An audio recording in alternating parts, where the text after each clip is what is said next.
Welcome to Independence Network. Special report today. So we have Donald Trump. We all know, we've all heard by now. If you haven't, then get out from under the rock. But basically, he made some comments back in, 11 years ago, in 2005, about, coming on to a woman. Basically, we've heard it all. Says things, grab him by the pussy, excuse language if you have kids listening. This silly stuff. Just, he's basically, what it is now, it's locker room talk. This is what boys do. This is what men do. Not all men outgrow it. A lot of men keep doing it. I stopped talking like that probably in my 20s. Around your boys, you say some stuff about women, about sexual promiscuity, about your prowess. You talk. Some guys brag more than others. I remember in high school, these guys used to brag all the time about getting I'm getting laid and I'm hooking up. And those who usually talk the most about it are probably not getting it. That's just basically, that's the rule of thumb that you live by as a guy. If a guy's talking that much about it, he's probably not getting it. It's usually, guys who brag and say all this crap, it's just based on their insecurity. And we know Trump is an insecure guy. And he's a confident dude, but he's also insecure because if you go after him, he gets very offended. He's narcissistic, just like Obama in that regard, because you insult Obama and Obama gets offended. And how dare you actually try to crack the shell that surrounds the almighty Messiah Obama, And Trump's kind of the same way. You attack Obama or to attack Trump, he attacks back. Narcissists are like that. Someone say he's a very confident guy. He's an alpha male. Well, yes, he is an alpha male. You have to be a strong dude, but he is also got flaws like every other person. That's just the way it is. But that's not the point that I'm making today. Here's the point that we have to think about. The self-righteous indignation of, first off, we'll talk about the Republicans who are pretending, I'm so offended, I can't support Trump anymore. These are all politicians, okay, who don't want to support Trump. Right? Not that there's a ton of them jumping ship, there's a few. But these are people who are afraid of their own political futures. And they think, because everything that politicians do is based on polls, on public feedback, on their image and how they present themselves, how they want their constituents to see them. I need to look like the wholesome, innocent, harmless, sin-free cherub. But that's not the case. Behind the scenes with these people, either behind closed doors in their bedrooms, in their private lives, behind their office doors, after hours and off the air, these politicians are all the same. Now you could say, well, some aren't like that. They all have flaws. They all say things they regret. When the cameras aren't on, they will say things in privacy among the people they trust or among their loved ones. That's the way it is. It's like that everywhere in this world. Everywhere. I'm sure there are the rare few who will not say a bad word about somebody or make a judgment or say anything off color. But they're usually the ones that don't go anywhere. They're happy with their status quo. They go to church on their Sundays. I'm not putting down churchgoers. I'm a churchgoer myself, but they go to church on Sundays. They read the Bible every day. They're very, very, very pious. And they pretty much want to live their own lives. Check the box, stay in their zone, do what they want to do, but they don't want to shake things up. The movers and shakers, the ones that have to make things happen in the world, the ones who really stir things up, they almost always have an opinion about something. And 9 times out of 10, they're going to say something off color or something that's questionable to others. And in today's society, you can't say anything without being judged for saying anything. And I really am tired of it. Just tired of the whole thing. And a lot of people are, which is one of the reasons people like Trump so much, because Trump just says what he says. It is what he is. He is what he is. But the politicians They have to protect themselves, protect their image. Trump is a flawed person. He's a regular guy. I mean, he's a billionaire, of course, but he's a dude. He's just a regular person who has his mistakes. He's not a groomed politician. He doesn't groom his image all the time because the media, they loved him and accepted him for who he was. But the politicians, they can't be accepted for who they are. They have to craft an image. Do you really think Hillary Clinton is affable and fun in public? No. Or in private? No. She's a tyrant. We've read report after report after report. How she berates her staff members, berates Secret Service, hit a Secret Serviceman in the back of the head with a Bible, throws vases. I mean, the Clintons stole $200,000 worth of furniture, antique furniture, from the White House when they left and were forced to give it back by the White House historians. So Hillary Clinton is a tyrant behind the scenes. You know she's not that fun and bright-eyed and happy. No, not even remotely close. She's shrill and she's bitter. And we've heard, again, report after report after report on it. But all your politicians have the flaw. But these self-righteous ones who want to condemn Trump act like they have never done anything or said anything wrong. But I guarantee you, I would put any amount of money on it. If you go back and you find private conversations that they're having behind closed doors, you will hear things that would make you totally pee yourself. You would crap your pants. You would. You'd be like, oh my God, I can't. And some people would be very, very shocked because they hold some of these people based on total image at such high self-esteem, at such high level. They swear by them. They have to be perfect. It's like any of your idols. Never meet an idol. I always say, if you meet your idol, you will be sorely disappointed. Because your idol can never live up to the image that you create for them in your mind. It's never going to happen. Now, Arnold Schwarzenegger. I'm a huge fan of Schwarzenegger. Always have been, right? Cheated on his wife. Had it with his maid, had a kid out of the image he presented was what? Happy father with his wife, handsome couple, political dynasty, married a Kennedy, self-made success. The guy used to grope women. They reported on that one. He smoked pot. He admitted to doing that in a movie called Pumping Iron.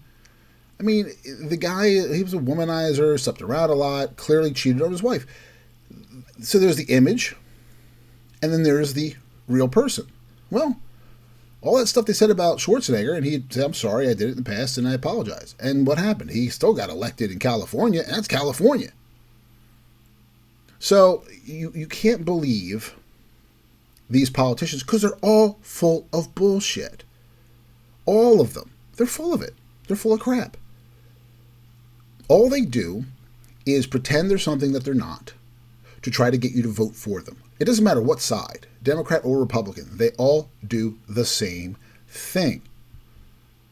Like Ted Cruz he endorsed Donald Trump finally, right? So I'm going to vote for Trump. But before that, he went on stage and he said, vote your conscience, and he never endorsed Trump at the convention. Well, pardon me, here's the point. If Cruz, people are saying he has great ethics and values and he stands by, and then now he turns around and he says, I'm endorsing Trump. Well, then why didn't you just do it before?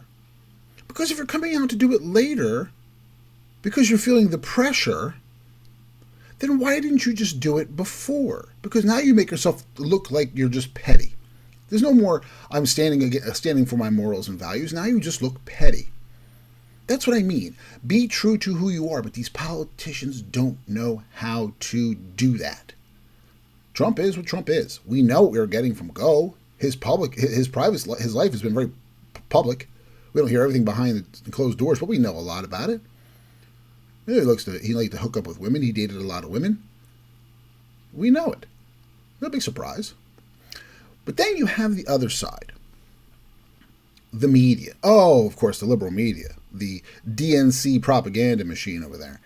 They're small blood in the water. And their hypocrisy, libocracy as I always call it, but their hypocrisy is just so prevalent now, and they're going to have a hard time making this stick. They are. They're trying, but this too will pass.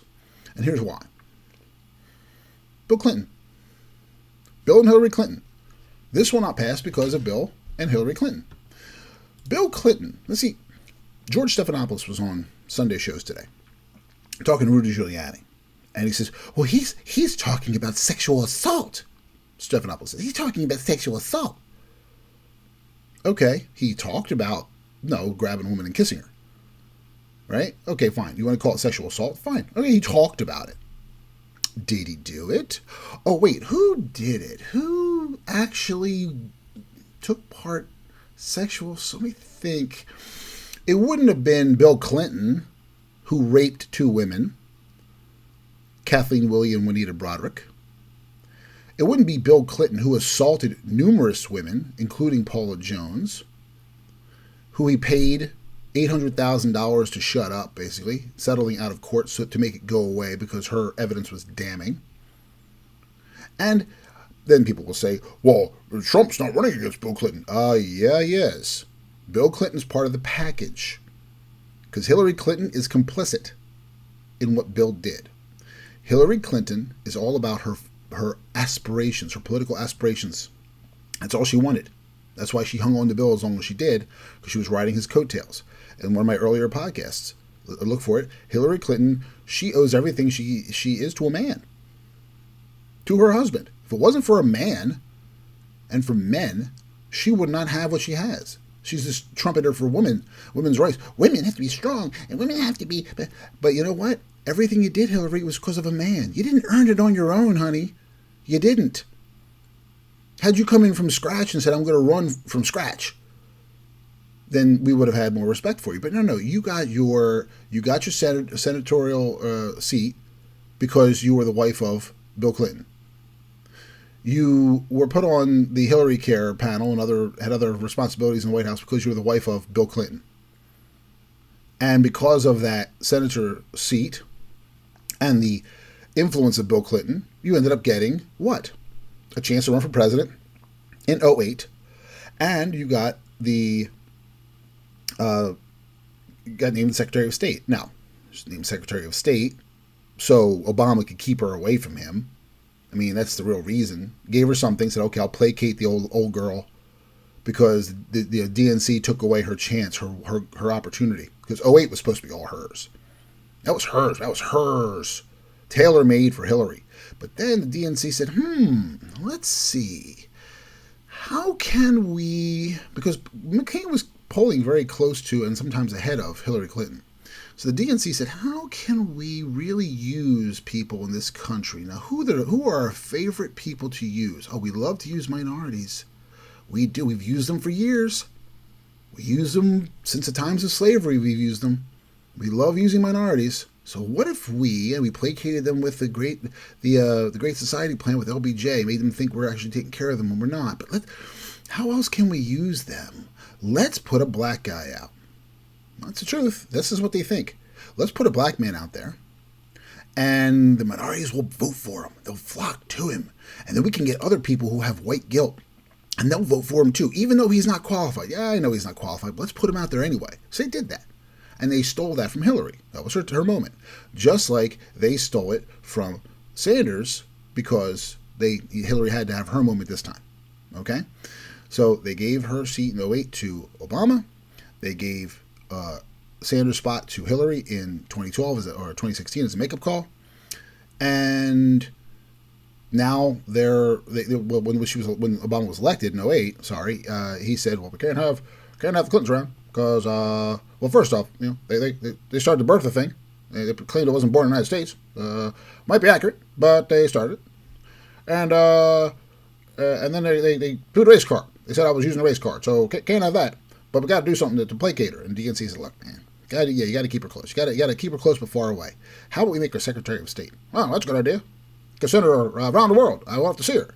She can't get on news shows and campaign, and that's perfect. Keeps her out of my hair for 4 years. Yeah, and that's basically what it is. They kept her out of his hair. They kept her away, but she was still getting her experience. Meanwhile, she's destroying the country, the world, because she doesn't have a clue. Hillary Clinton does not have a clue how to do anything. But now they're using her, and all they're doing is drumming up. They're using the woman card, basically, drumming up accusations of. It's always some kind of sexism, a war on women. I talked about that in an earlier podcast too. It's all about women, right? This is how. And listen to my podcast about how dumb Democrats think women are, because I explain it all there. They think women are absolutely stupid. They don't talk to them about serious issues. It's always based on the politics of emotion and feelings. They talk about birth or abortion or body image or pay equality. But all these things that nothing really serious. They don't talk about the economy in serious terms. They don't talk about foreign relations in serious terms or terrorism or security. Not to women. Because they think that, this is how they think. Blacks and minorities are all about wanting to get freebies from the government and being taken care of by the government to be controlled, which is how the Democrats used to control slaves before the Civil War and tried to afterward. So they're all about controlling them. And for women, they think that women are all about emotion and don't understand real serious policy. They don't care about that. They don't understand it. They don't care about it. Oh, they don't care about that.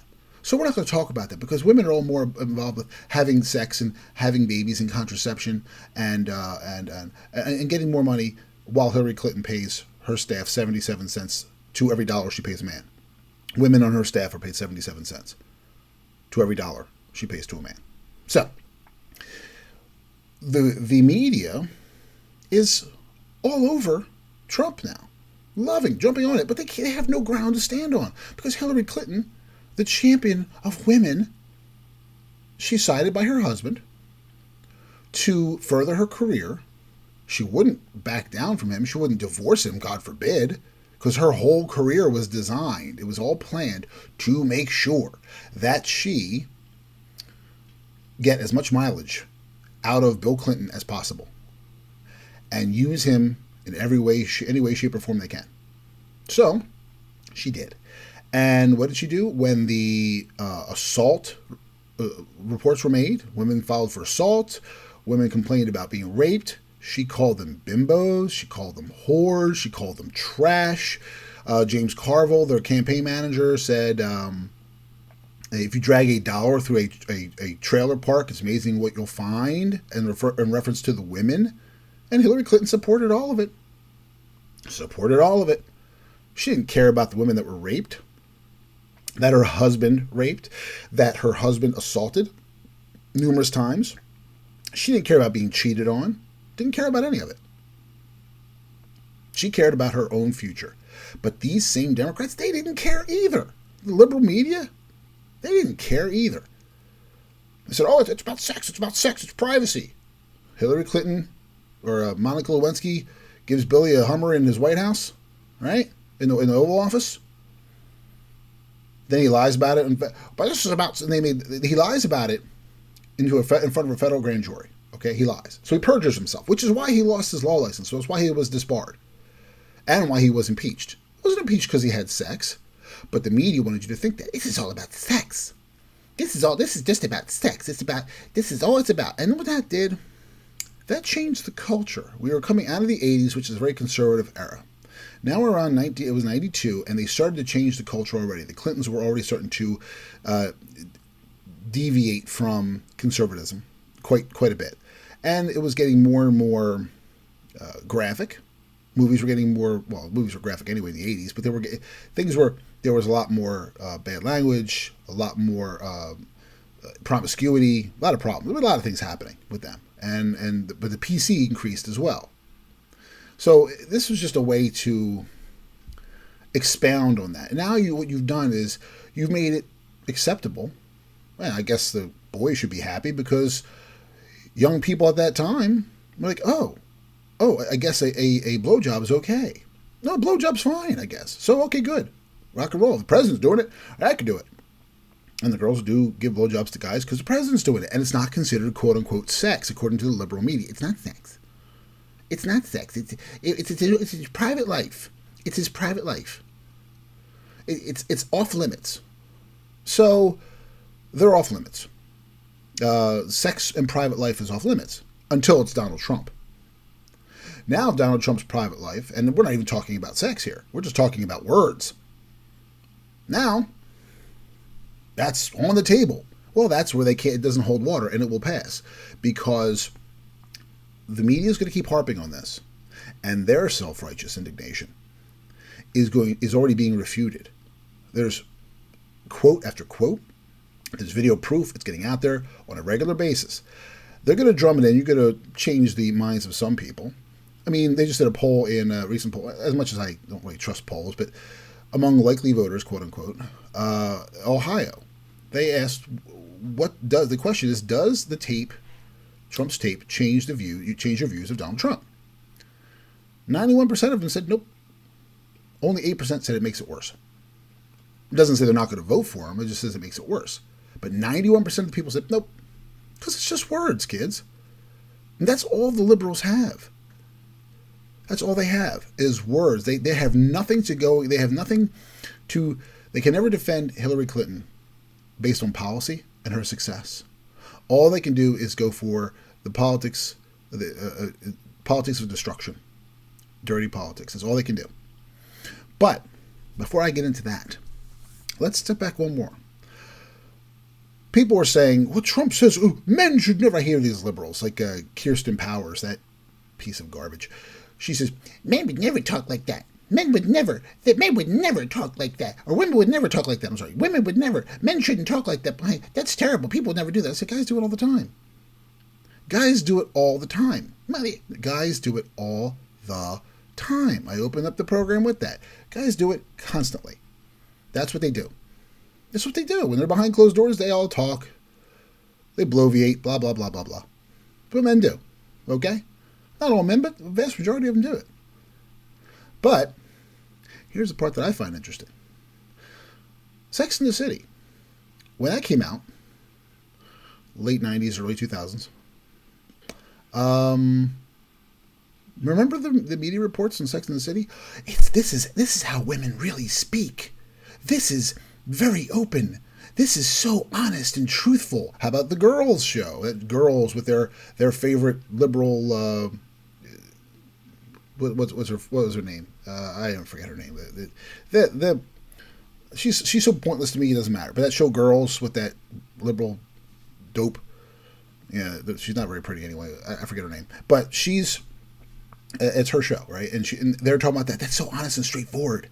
Yes, it's very crude, it's shocking, but it's true. And this is what it's like. And they champion her and they give her awards and they praise the shows like Sex and the City and all these people for their openness about how women speak.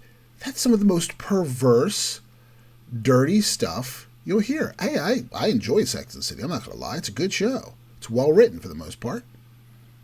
But it's also filthy. And that's what makes it funny. It's the shock value of it, right?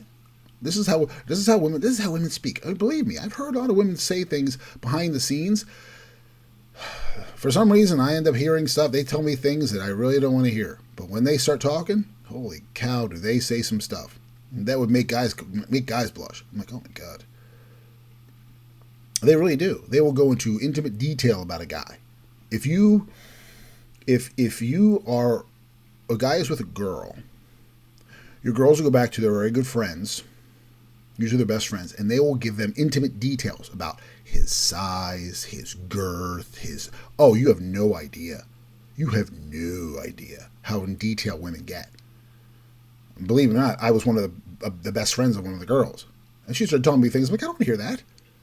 I don't want to hear about a guy. Especially because I'm like a friend with this girl, but I'm also attracted to her. So I'm like, well, maybe there's a chance, but then she's talking about this guy. I'm like, well, I don't want to know about a guy. No, thanks. I appreciate it. Go share it with the other girlfriends because I don't want to hear that. That's how women speak. And they praise Sex and the City about it. They love Sex and the City. They love the Girls show because it's so truthful. It's so open. It's how women really talk. It's just so honest and forthright. This is strong and empowering for women. Oh, but I thought women didn't talk like that. I thought women didn't speak like that behind the scenes. I thought they were pious little innocent cherubs in their chastity belts. Right, Kirsten Powers? You fraud. Right, S.E. Cupp? Another fraud who pretends to be conservative but isn't. S.E. Cupp, another fraud. That fraud. Because you know When the doors are closed, when they're by themselves, some people are getting freaky and say some freaky things and do some freaky things. But we don't see that. And Trump was behind closed doors among friends who were egging him on. And he just said things. It's just words. But the media is supposed to love it. The liberals love it. Hollywood's supposed to love it. But they made their careers on that stuff, though. They're supposed to love that. But I forget, it's a Republican now. See? So they have to try to go after him. So I expect that from the liberals. Because they're hypocrites. But their stuff doesn't hold water.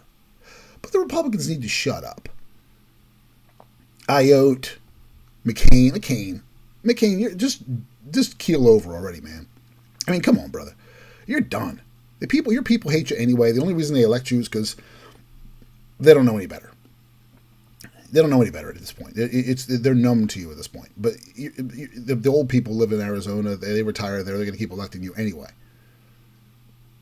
But it's a matter of time. Your time is numbered. Romney, that fraud.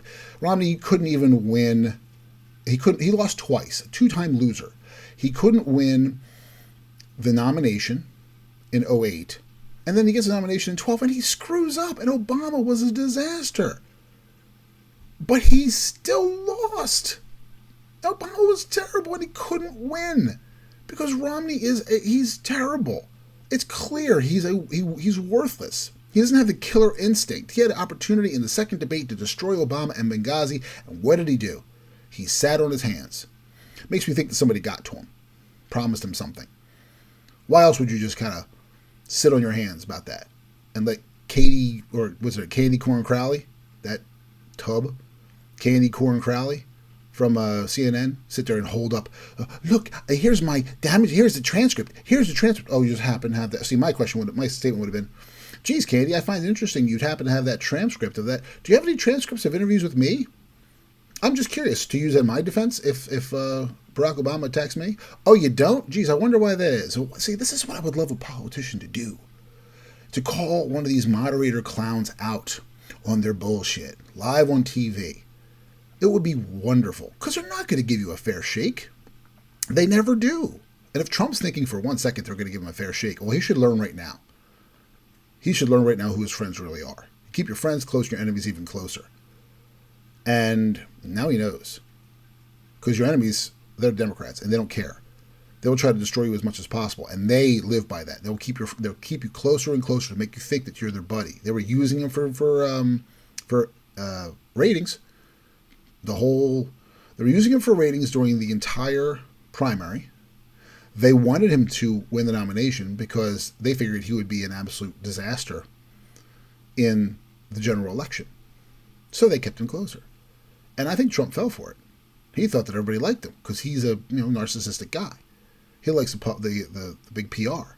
Likes the positive news about himself. Positive PR. But now he's learning the truth.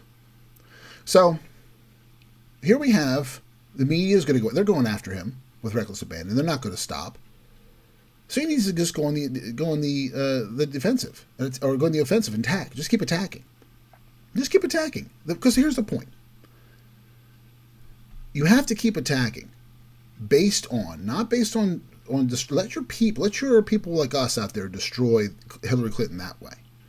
All right, media is not going to do it, but get it out there, a little zinger in there. But let your people, your talking heads, do that for you. But you got to stay on message. See, the reason the Democrats are focusing on this politics of destruction on Trump, all this minutia, that stuff that has nothing to do with policy, is because they have nothing.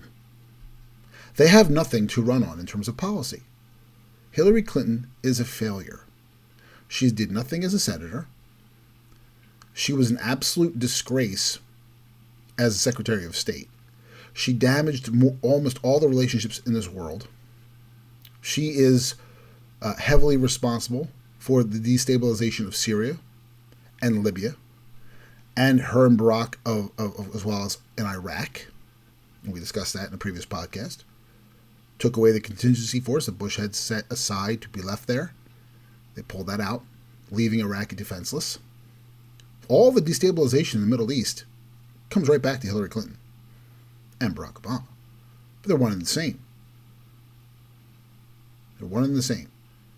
They don't care about illegal immigration. They don't care about jobs. As long as they're making their millions of dollars, they don't care about jobs. Obama had a guy donate a $4.3 million mansion to him in Hawaii for when he's done being the president. He doesn't have to work for that. Someone just donated a $4.3 million mansion to him in Hawaii where he can live. He's going to make millions of dollars. He's going to write some book, his presidential memoirs. He's going to go out there and talk and get these exorbitant speaking fees. Hillary Clinton is paid $200,000 to go talk to people at Goldman Sachs. $200,000 to talk about how great Goldman Sachs is. These people don't care about policy. They care about making money. They don't care about how it destroys us. All they care about is how they can use us. How can they use the voters to further their own political aspirations and to broaden their financial portfolio? That's what Democrats do. And believe it, politicians do. Almost all politicians are the exact same way. Almost all of them. Donald Trump's not a politician. He's already got a broad portfolio. He's already worth over $1 billion. Several billion. He doesn't need the money. This job is actually a pay cut for Donald Trump. It is. He can sit there and he could just run his empire and make billions of dollars. He wouldn't have had to damage his brand at all by getting out there. But now, he does solidify his brand in the long run. And believe me, he will. If he loses this election, it doesn't matter. The name Trump is still out there. It's going to have some negative connotations, but all press is good press because those who never heard of Trump before now have. And they're going to hear about his properties. It's just the way it is. He'll probably have some small residual damage early on from the jackasses. But when it comes down to business, people can always be bought based on what their needs are. This is what it is. Money talks. Bullshit walks. It's just how it is. But he doesn't need this. This is a huge pay cut for him. Why would you go from a job where you're making millions of dollars a year to a job where you might make $400,000 if you even take a salary, which I think he said he wasn't going to take. But they go after Trump because they have to go after him on a personal level through politics of destruction. Personal destruction. Because Hillary Clinton, her ideas are disastrous. What she wants to do in this country is disastrous. She won't tell you the truth. She's saying the same things Barack Obama said when he was running. Broad generalizations, painting with a very broad stroke, never giving specifics, which they always want Republicans to do, but they never do it themselves. And then when Republicans don't do it, then they get all indignant. Well, how come you're not giving details? Well, you never do either. Hope and change was Obama's slogan. He never said what we're going to do, except for lowering the sea levels. This is the time that the seas been lower. Yeah, okay. All right, Barack, because they're not rising at all, so you're full of shit. But this is what you have. So don't buy into it. Consider what you have here. You have hypocrisy, and you have miserable politicians, Republican politicians who are disgruntled because Donald Trump, for lack of a better definition, he's not part of the fraternity, okay? He's not one of the insiders, the establishment wonks who live their whole lives to be politicians. And they don't want Trump to win, so your Republicans are turning against him. Some of them are. They want him out. The Bushites, Condi Rice, I lost all respect for her because she doesn't have the guts to stand up for her own principles. She says she is, but no, she's standing up to align with the Bushes. Just the Bushes in general, they're a bunch of frauds anyway. We already discussed Romney, McCain. They're all the same, though. You notice all these guys are the same. They're all rhinos. They're all the same. They're all in the same fraternity. And you know what Trump is?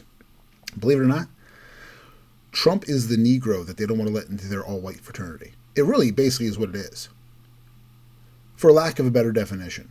It's a pretty extreme one, but it's the truth. Trump is not one of their good old boys. Trump is the Negro in their all-white fraternity. That's a fact. It really is. If you look at it based on how they're treating him, that's how they treat him. So,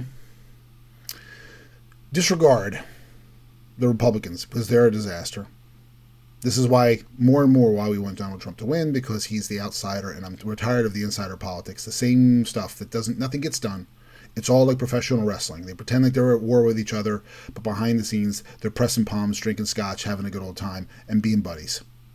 Like I said, be careful what you think about a politician, because what happens behind the scenes will shock the hell out of you. And at least we know what Trump is. So, that's the podcast for today. I hope you enjoyed it. And let's vote Trump. Keep moving forward. This will pass. And don't let the media get you down. Just keep fighting them. Keep fighting them. All these clowns on Twitter, which are pretty much worthless anyway. Fight them. Attack them. Go after them. Never stop. Okay. That's it for today. Hope you enjoyed. Have a great rest of your Sunday. And I'll talk to you later on this week.